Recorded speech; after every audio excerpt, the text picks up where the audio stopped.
ነዳጅ አሁን በጣም ቮልነራብል የሆነ በጣም አፌክትድ የሆነ ኮሞዲቲ ሆኗል ማለት ነው። በተለይ የዚህ የመካከለኛው ምስራቅ ላይ በተከሰተው ጦርነት ምክንያት ቀጠናው በጦርነት እየታመሰ ያለበት ሂደት አለ። የሎጂስቲክስ ሰንሰለቱ ኦልሬዲ ስታክ ያደረገበት ሂደት ነው ያለው በአብዛኛው ማለት ነው። ነዳጅ በገበያ ላይ ማግኘትም አዳጋች የሆነ የመጣበት ሂደት አለ። ያ ብቻ አይደለም፣ የጉዞ መስመሩ የሚጓጓዝበት የባህር መስመር ኦልሬዲ በተለይ የኛ የምናጓጉዝበት የኛ የምናመጣበት ሩት ለዚህ ተጋላጭነቱ በከፍተኛ ሁኔታ እየጨመረ ያለበት ሂደት አለ። የዓለም ሀገራትም በአብዛኛው አክሽን እየወሰዱ ያለበት ሂደት አለ ማለት ነው። ሊደርስ የሚችለውን ጫና እየደረሰ ያለውን ጫና ለመቀነስ የተለያዩ የጫና መቀነሻ ስትራቴጂዎች ላይ እየሰሩ ያሉበት ሂደት አለ። አንደኛው የእኛም ያስቀመጥነው የባህሪ ሽፍት ወይም ደግሞ የባህሪ ለውጥ ማምጣት የሚጠይቅበት ስራዎቻችን የዕለት ተዕለት ስራዎቻችንን በእቅድ መምራት የሚገባን እንዲሁም ደግሞ ያለን ሪሶርስ በቁጠባ የመጠቀም ባህላችንን አሳድገን ልንተገብርበት የሚገባ ወቅት ላይ እንገኛለን። ስትራቴጂክ የሆኑ ኤሪያዎቻችን ላይ ደግሞ በእቅድ ያስቀመጥናቸው ከዚህም ክስተት በፊት ስንሰራባቸው የነበሩ ያው ነዳጅ እኛ አናመርትም፣ ከውጭ ነው የምናስገባው። አምጥተን ነው የምንጠቀመው። በውጭ ምንዛሬ ነው የምናስገባው። ያንን ሀገር ከፍተኛ ውጭ ምንዛሬ ነው እየገዛች የምትጠቀመው። ያ ብቻ አይደለም፣ ከመጠንም በኋላ በደጎማ ነው ህዝባችን እየተጠቀመ ያለው ማለት ነው። መንግስት አምጥቶ በውጭ ምንዛሬ ገዝቶ ያስገባል። ካስገባ በኋላ ይደጎማል። ማኔጅመንትም በተቻለ መጠን ከብላክ ማርኬትና ከአሰራር ማነቆች ለመለቀቅ ሰፊ ጥረቶች ሲደረጉበት የነበረ ኮሞዲቲ ነው ነዳጅ ማለት ነው። እኛ ስለምናመርት ዋጋው እኛ ስለምንወስን በዓለም ገበያ ነው ዋጋው የሚመራው። በየጊዜው ዋጋ እየጨመረ ፍላክቹዌሽኑ ከፍተኛ ሁኔታ ህዝባችንንም እንደ ሀገርም ኢኮኖሚ የሚፈታትን ፕሮዳክት ነው ነዳጅ እንደሚታወቀው ማለት ነው። አሁን የተከሰተው ሁኔታ ደግሞ አጠቃላይ በዓለም ላይ ብዙ ሀገራትን ፈተና ውስጥ እያስገባ ያለ ሁኔታ እየተፈጠረ ያለ መሆኑን እንመለከታለን ማለት ነው። እኛም ከዚህ የተለየን አይደለንም። በተለይ ደግሞ ነዳጁን የምናጓጉዝበት መስመር ላይ አብዛኛዎቹ እኛ ከምናመጣባቸው ሀገራት ለዚህ ተጋላጭ የሆኑበት ሂደት ስላለ በተለየ መልኩና በተለየ እቅድ እና የቁጠባ ስኮፕ ይህን ሪሶርስ መጠቀም መቻል አለብን የሚለውን ይዘን ማህበረሰባችን ግንዛቤ እንዲኖረውና አሰራር ሂደቱ እንዲለወጥ ጥሪ እያስተላለፈንም እያስተማረንም ግንዛቤዎችንም እየፈጠረን እንገኛለን። በዘላቂነት ደግሞ አስቀድመን የጀመርናቸው የኤሌክትሪክ መኪኖችን መጠቀም እንዲሁም ደግሞ በከተሞቻችን ላይ የሰራናቸው ያሉ የትራንስፖርት የዕለት ተዕለት እንቅስቃሴ ለማሳለጥ ከመንገድ መሰረተ ልማት ጀምሮ የኤንኤምቲ ስትራቴጂያችንን ተግባራዊ በማድረግ ኤንኤምቲ የምንለው ሞተር አልባ ትራንስፖርት ሞዶችን በተለይ ብስክሌት፣ ስኩተር ደረጃውን የጠበቀ የእግረኛ መንገዶችን በመስራት የእግር ጉዞ እንዲሰለጥ በማድረግ አጫጭር ጉዞዎችን በእግር እንዲያሳልጡ ያ ማለት በእግር ያሳልጡ ማለት ደግሞ ሴፍ በሆነ መንገድ ለእግረኛ ተለይቶ በተሰራ እና በመሰረተ ልማት የተደገፈ መንገድን በመጠቀም የዕለት ተዕለት ኩነታቸውን በአጫጭር ጉዞዎች ከተሞች ውስጥ ማለት ነው በእግር ጉዞ እንዲያሳልጡ ከዛም ባለፈ በኤንኤምቲ ወይም በሞተር አልባ ስትራቴጂ ላይ የለየ ነው እና እየሰራንበት ያለው ብስክሌትን ነው። ብስክሌት ለአጫጭር ጉዞም እንዲሁም ደግሞ በሾርት ዲስታንስ ላይ እንደዚሁም የዕለት ተዕለት ኩነቶችን ለመከናወን አማራጭ ትራንስፖርት ሞድ ነው። እንዲሁም ደግሞ ከአካባቢ ጋር የተስማማ አደጋን ብክለትን የሚያስከትል አፎርደብል ደግሞ በቀላሉ ልንጠቀምበት የምንችለው ጤናማ የትራንስፖርት ዘርፍ ነው ተብሎ ነው የሚታወቀው። አገራችንም ለዚህ ስትራቴጂ ያላት የከተማ የአዲስ አበባ ስትራቴጂም አለን። አገር አቀፍ የሞተር አልባ ትራንስፖርት ስትራቴጂም አለን። እነዚህ በ10 ዓመት ውስጥ 70 ከተሞች ለመድረስ እየሰራን ነው ያለነው። ኦልሬዲ አሁን ላይ 70 ከተሞችን መድረስ ችለናል በኮሪደር ልማት ተጠቅመን ማለት ነው። አሁን ላይ የብስክሌት አቅርቦትና አደረጃጀት ላይ እየሰራን ነው ያለነው። ስኩተርም ከዚህ አኳያ አብሮ የሚታይ ነው ማለት ነው።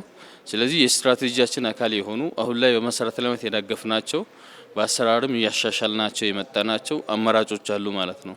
እነዚህ ሶስቱን አማራጮች ቅድም የጠቀስኩት ብስክሌት፣ ስኩተርን እና የእግር ጉዞን በመጠቀም ከዚህኛው ሪሶርስን ለመቆጠብ እንደ አንድ ማውጫ መንገድ አድርገን መጠቀም እንችላለን ማለት ነው።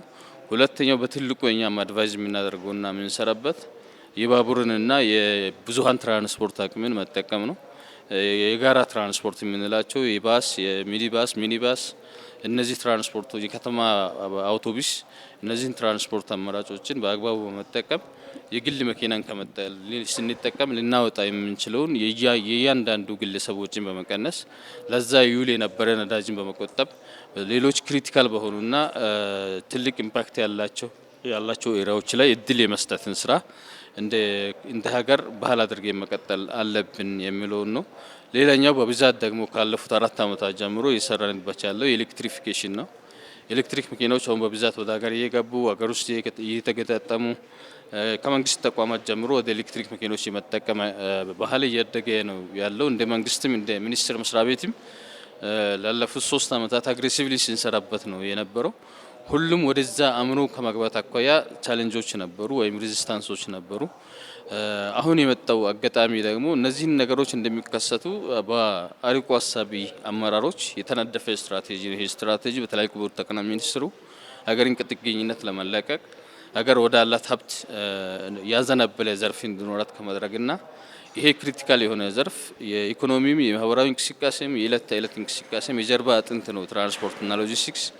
ይሄን ግዙፍ ሚና ያለው ዘርፍ በሌለሽና ዋጋ በማትወስኝለት አንቺ በማታመርጩ እንዲሁም ደግሞ ከረጅም ሩት ውስጥ እና በማይተነባይ ሲናሪዮ ውስጥ እያጓጓሽ የሚታመጣው ፕሮዳክት ላይ ጥገኛ መሆን የለበትም የሚል በጣም አስተዋይነት የተሞላበት ሂሳቢ ውስጥ ላይ ተመስርቶ የትራንስፖርት ዘርፍ ኤሌክትሪፊኬሽን ተግባራዊ ተደርጓል። እሱ ትግበራውን በጋራ ሁላችንም ተሰልፈንና ተግብረን ቢሆን ኖሮ የዛሬ ስጋታችን ባልሆነ ነበር ማለት ነው። ነገር ግን ጥቂቶቹ ካልሆኑ በስተቀር በመጀመሪያ ዓመታት በተለይ ከፍተኛ የሆኑ ሬዚስታንሶች ወይም ደግሞ ያለመቀበል ሁኔታዎች አጋጥሞን ነበር። ምንም እንኳን በየጊዜው የተሻሻለ የመጣ የግል ሴክተርም ተሳትፎ እያደገ የመጣ የዜጎችን ኤሌክትሪክ መኪኖችን የመጠቀም ባህል እያደገ የመጣ ቢሆንም አሁንም በሚፈለገውና በምንጠብቀው ሌቭል ላይ ደርሷል የሚል እምነት የለንም። ነገር ግን እያደገ ያለ አፈጻጸም ነው ያለው። አሁንም ኤሌክትሪክ መኪናዎች ያለን ኤሌክትሪክ መኪናዎችን መጠቀም የሌለን ደግሞ በእቅድ ይዘን ወደ ኤሌክትሪክ መኪናዎች የማሸጋገር ስራ ላይ መስራት። ያ ብቻ አይደለም፣ ሃይብሪድ መኪኖችም አሉ። ሃይብሪድ ብዙ አይነት ቢሆንም ሃይብሪድ ሆኖ በኤሌክትሪክም በነዳጅም የሚሰሩ መኪኖች አሉ። የነዛ መኪኖች ላይ ደግሞ የነዳጅን ትተን ኤሌክትሪክን ብቻ የመጠቀም ባህል ማድረግ አለብን። ከማስ ትራንስፖርት በመለስ ደግሞ ኤሌክትሪክ መኪኖችን እና ሃይብሪድ መኪኖችን በዚህ አግባብ መጠቀም መቻል አለብን የሚለውን ነው መስተላለፍ የሚፈልገው። ሌላኛው የግል መኪና አጠቃቀምን ማኔጀብል በሆነና በእቅድ የተመራ እንዲሆን ማድረግ ያስፈልጋል ማለት ነው። ለምሳሌ ጎረቤትና ጎረቤት ሊሆን ይችላል። ወደ አንድ አቅጣጫ የሚሄዱ ከሆነ የጋራ ጉዳይ ካላቸው ሁሉም የጋራሱ መኪና ይዞ ከመሄድ ሪሶርስ ሼር ማድረግ በጋራ የመጠቀም የአንዱን እያቆምን በየፈረቃ የመጠቀም ሁኔታ ቢኖረን ከአንድ ቤት ብዙ መኪና የምንጠቀም ከሆነ እንደ ቤተሰብ የመኪና ቁጥሩን በመቀነስ እነዚህ አይነት ይህን ወቅት የመሻገርን ብልህነትን የተሞላበትና በቅድ ላይ የተመሰረተ የማውጫ ስትራቴጂዎች ላይ መስራት አለብን የሚለውን ነው ማንሳት የምንፈልገው። ከዛ በለፈ ግን የተሽከርካሪዎችን ነዳጅ አጠቃቀምን ሊቀንሱ የሚችሉ አሰራሮችን መተግበር ያስፈልጋል ማለት ነው። እነዚህ አሰራሮች ከጥገና ይጀምራል። መኪኖችን ወቅታዊ የሆነ ዘይት መቀየር እንዲሁም ደግሞ ጥገና አገልግሎትን በየጊዜው ወቅቱን ጠብቀን የምናደርግለት ከሆነ ስንጠግን ደግሞ እቃዎችን ስንቀይር ደግሞ ጂኒን የሆኑ ስፔር ፓርቶችን የመጠቀም ባህላችንን ማዳበር፣ መንገድ ከመውጣታችን በፊት ጎማችን ቼክ ማድረግ፣ የጎማ ንፋስ ልኬታችን በአግባቡ ሁሉ ጊዜም እንደ ካልቸር አድርገን እንዳይቀንስ አድርገን መስራት። እንደዚህ ደግሞ ይሄ ዲስትራክቲቭ የሆነ ሞገደኝነት የሆኑ የተሞላበት አነዳድ መቆጠብ እንዲሁም ደግሞ ኢኮ ፍሬንድሊ የሆነና የነዳጅ አሰጣጣችን የፍጥነት አጠቃቀማችን የጎማ ሁኔታችን ቼክ የምናደርግበት ባህላችን እንደውም ደግሞ የጥገና ሂደታችን ላይ በጣም ሸርፕ ሆነን መስራት የምንችል ከሆነ አንደኛ የአካባቢ ብክለትን እንቀንሳለን፣ ነዳጅ እንቆጥባለን። እንደ ሀገር ደግሞ እነዚህ ባህልን በማዳበር እያንዳንዱ ግለሰቦች እንቀንሳለን። እንደ ሀገር ደግሞ ያለን ውስን ሪሶርስ በዚህ በሁሉ ቻናል ውስጥ አልፎ የሚመጣውና አሁን ላይ ደግሞ በአደጋ ውስጥ እየገባ ያለውን ፕሮዳክት ላይ ሊኖር የሚችለውን እጥረት እንደ ሀገር እንከላከላለን የሚል እይታ አለን ማለት ነው። በእነዚህ አይነትና በሌሎችም በየጊዜው የምናወጣቸው መረጃዎች ላይ በመመስረት ህብረተሰቡ እርስ በርስን በመጠያየቅ የተሻለ ልምዶችን ወደ ራስ በማስረጽ አገራዊ የሆኑ እይታዎችና የተለወጠ የሪሶርስ አጠቃቀም ባህላችን ሊኖረን ይገባል የሚል እይታ ነው ያለን ማለት ነው። መንግስት የሁኔታውን የጉዳዩን አሳሳቢነት እንደውም ደግሞ ጉዳዩ በዚህ ጦርነቱ በቀጠለ ቁጥርና የሪሶርስ ተጋላጭነት ወይም ደግሞ በዚህ ኤሪያ በዚህ አካባቢ ሊያጋጥመን የሚችል የከፋ ችግር ካለ ውሳኔዎች ክሊር ሲደረጉ ኮሚኒኬት የሚደረግ በሚመለከታቸው አካላት ኮሚኒኬት የሚደረጉ ይሆናል። በእኛ በኩል ትራንስፖርት አጠቃቀምን ማኔጅ ለማድረግና እንደ ሀገር ደግሞ ይህንን አንድ ችግር ሲፈጠር መጥፎ ጎን አለው፣ መልካም አጋጣሚዎች መልካም እድሎችም አሉ ማለት በሁሉም ችግር ውስጥ መልካም እድል አለ። እኛ እንደ መልካም እድል የምንመለከተው ይሄ ጉዳይ ባልተፈጠረ ነበር። የዓለም ኢኮኖሚም ጥያቄ ውስጥ እያስገባ ያለ ብዙ ነባራዊ ሁኔታዎችን እየተፈታተነ ያለ ጉዳይ ስለሆነ በጦርነትም ውስጥ ብዙ ዲስትራክሽኖች አሉ፣ ብዙ ህይወት ይጠፋል፣ ብዙ ኢኮኖሚ ይወድማል። በአንድ ቦታ ብቻ ተጀምሮ የሚያልቅ አይደለም። ይሄኛው ብዙ ሀገራትን እየፈታተነ ያለ ሁኔታ ተፈጥሯል ማለት ነው። ሁኔታው እንዲገታ ወይም ደግሞ ወደ ሰላማዊ ሁኔታ እንዲመለስ ምኞታችን ነው ማለት ነው።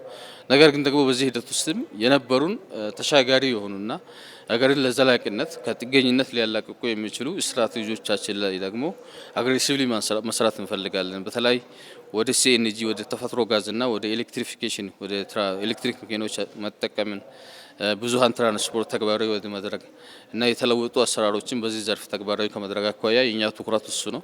እሱ ላይ ነው እየተረባረብን ያለን። እንደ አጠቃላይ ያው የእይታ ሽፍትና የተለወጠ ባህል ይኖረን የሚል ነው ያለኝ። ከሪሶርስ አጠቃቀም ከመኪና ከምናሽከረክረው የጋራ የምንጠቀምባቸው የጋራ ትራንስፖርት ትኩረት በማድረግና የኤሌክትሪክ መኪኖችን፣ የባሶችን፣ የባቡርን አጠቃላይ ደግሞ የቅድም ያልኩት የሞተር አልባ ትራንስፖርት አማራጮችን በስፋት የመጠቀም ባህላችን ማደግ ያለበት። የግል ተሽከርካሪን በብዛት የመጠቀም ሁኔታዎች አሁን ላይ ማኔጅ መደረግ አለባቸው የሚል ነው። ይሄ ለራስም ለሀገርም ሲባል ማኔጅ መደረግ አለባቸው። የግድ መጠቀም ሲኖርብን ደግሞ በጋራ የመጠቀም ሁኔታዎች ተግባራዊ ብናደርግ ከአንድ ቤት ብዙ መኪና ይዘን በንወጣ እንደውም ደግሞ በጥገና ላይ ያለ ኔግሊጀንሲ መቀየር መቻል አለበት። ጥገና ነው ትልቁ ነገር። በጥገና ላይ ጠንካራ ሆነን ደግሞ ለምሳሌ አሁን ላይ አስገዳጅ የሆነ የሙቀት አማቂ ጋዞች ልቀት መመሪያን ተግባራዊ አድርገናል። ሁሉም ተሽከርካሪ ራሱ መኪናውን ለክቶ ነው የሙቀት መጠኑን ለክቶ ሰርቲፋይ መሆን መቻል አለበት ማለት ነው። ከሆነ በኋላ ካስለካ በኋላ ከሀገራዊ ስታንዳርድ በላይ የግሪን ሃውስ ጋዝ ኢሚሽን የሚለቅ ከሆነ አጀስትመንት የሚሰሩ መሳሪያዎች አሉ። ኢትዮጵያ ስታንዳርድ ይወጣላቸው ነዳጅ ታንከር ላይ እና ሌሎች ቦታዎች ላይ ኢምፕሌስ የሚደረጉ ብክለትን የሚቀንሱ ነዳጅ አጠቃቀምን አጀስት የሚያደርጉ ቴክኖሎጂዎች አሉ። እነዛንም እንደ አማራጭ መጠቀም ስለሚያስችል ያሉ አማራጮችን ሁሉ በመጠቀም የተለወጠ እይታና የተለወጠ የሪሶርስ አጠቃቀም ባህል ሊኖረን ይገባል የሚል ሁለንተናዊ ጥሪ ማስተላለፍ እፈልጋለሁ። በዘላቂነት ግን ያመለከትናቸው የዘርፉ ኤሌክትሪፊኬሽን ላይ ወደ ኤሌክትሪክ መኪኖች የምናደርጉ ሽግግር ላይ ወደ ኤንኤምቲ ሞተር አልባ ትራንስፖርት ላይ ያለን እይታ በማላቅ ላይ